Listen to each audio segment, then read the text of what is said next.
Okay, Noah, I got it on. Alright.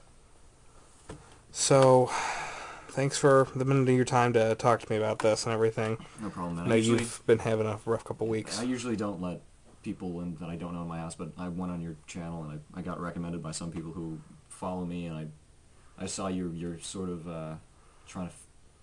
What are you doing? I'm just... It always seems like there's, like, pieces missing in every single puzzle. It's like every case that I've been investigating, there's just, some detail that's missing that makes everything fit. And I don't know if, my hope is maybe somehow I can, find something somebody else missed in most of the cases. Oh, right. So I just wanted to ask you a few things. Sure. Anything else happen major since that you found that little device? No. Things have probably happened. I don't know. Probably I'm being oblivious. I've really tried to block things out for the most part, but I don't know. Each time something happens, I get a little more paranoid, and I know that's not saying much, but coming from me, it's the truth. I've been trying to reset my passwords, do everything to make sure that nothing else happens. I want this to end more than anything, but I get jittery all the time. Right. I don't know if traditional internet security is really going to be much help against this thing. Whatever these things, if it's more than one, I don't even know anymore. Do you think it's like actually a person, or do you believe it might actually be some kind of force?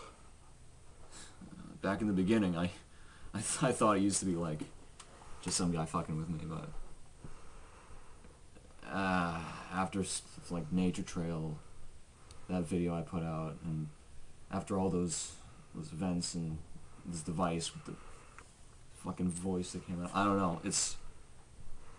I've been conflicting with these theories in my mind that it's a group of people that, like, it's one person with these other people just masterminding, and it's like some sort of cult or something. I don't know. It's so hard to explain what's going on because every single time it happens, it's different, and you don't know what to expect, and you can't predict it, and that's the worst thing about it, the unknown. Yeah. I really don't want to bring this up, but have you considered the possibility that Milo might have been involved in it, or is involved in it? Not this shit again. Dude, Milo fucking died. I saw his ashes poured in the fucking grave, in the coffin, buried 6 feet under it. He's fucking dead, bro. If you really want to talk about that, you can leave right now. I really don't want to speak about that, because I know it, in my heart, I know that he is dead. He is gone. Alright? I'm sorry, I didn't mean to upset you. I think I'll go. Thank you for your time. Listen, do you really think that you're gonna figure out something by, like, piecing this fucking shit together? Because it's not that easy, man. I've tried it. It's not gonna fucking work. You're just gonna go in a fucking loop where you're gonna kick yourself in the ass. Nothing's gonna help, man. You're just running up the wrong tree. It's not... Fuck. Even so, I've got to try. Thank you.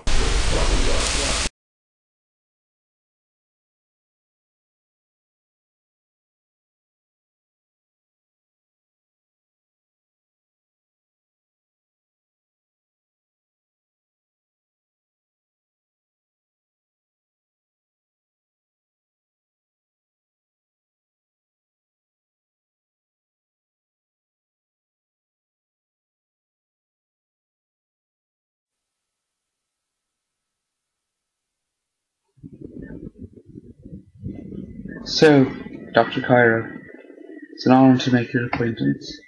I trust you had a pleasant flight. Well, yeah, I couldn't help be paranoid after what I saw a few days ago, but things wound up being fine. Delightful.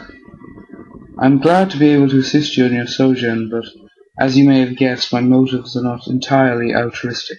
You told me you had a story you wanted to tell. As you may know, I was recently involved in what I am told was a car accident, but which I can assure you was quite deliberate.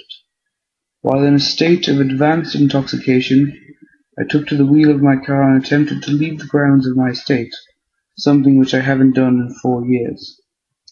As it happened, the creature which I refer to as the tree walker chose that moment to appear in front of me, which resulted in me bending the front of my car around it and putting myself in a coma. During the coma, I saw... No, that's not important. Not yet, anyway. What matters is that since the accident, I have become even more aware of my mortality, and the fact that I still have several regrets to get off my chest.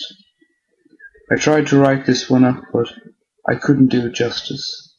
So I invited you here to, as it were, hear my confession. I'll upload it like you requested, as someone who's had so much more experience with the tree walker than most of us. Hopefully I can find out something new as well. Very well. I have previously described the night on which my late wife, Laura, first saw the tree walker. On that night, in a moment of madness that I wish never happened, I accidentally hit Laura, and she went to stay in her apartment in Rutland. That night, she woke up to the tree walker in her room. She called me when she saw it, and I could hear his presence in the static that came from the receiver. It was like someone had taken the sound of water pouring from a tap and distorted it into something wrong. For 4 hours, I talked to her, trying to keep her calm, and then, all of a sudden, it disappeared. It felt like a taunt at the time, but now I'm not so sure. I don't even attempt to rationalize its actions in human terms anymore. Much. At any rate, she came back to me the next morning and said she forgave me for my slip-up the night before. Over the next few months, as the tree walker terrorized us both in those ways of his, we became closer than ever, united in shared pain, fear, and love. Perhaps that was its intent all along, to push us together so it could rip us apart. The date was July 4th, 2007. At the time, Laura and I had been pushed to the edge and lived an exhausted half-existence, drifting from troubled waking to restless sleep. At some points, they achieved such an equilibrium that they were practically indistinguishable. That night, we were both in bed by 7 p.m. We woke 3 hours later to our home in flames. We escaped rather undramatically by throwing our mattress out our window and dropping down onto it. Laura twisted her ankle in the process, and I ended up carrying her to the car. We fled into the night, and to this day, I don't know what we were expecting to find there.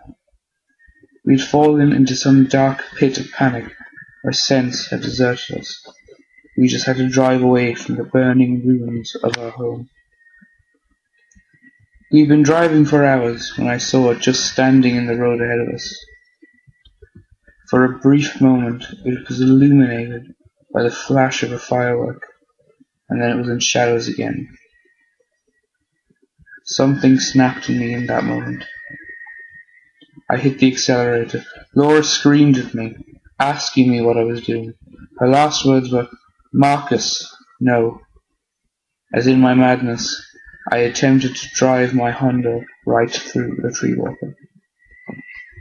What I actually managed to drive through was an oak tree, which was considerably more sturdy than my car, and also a few yards off the road.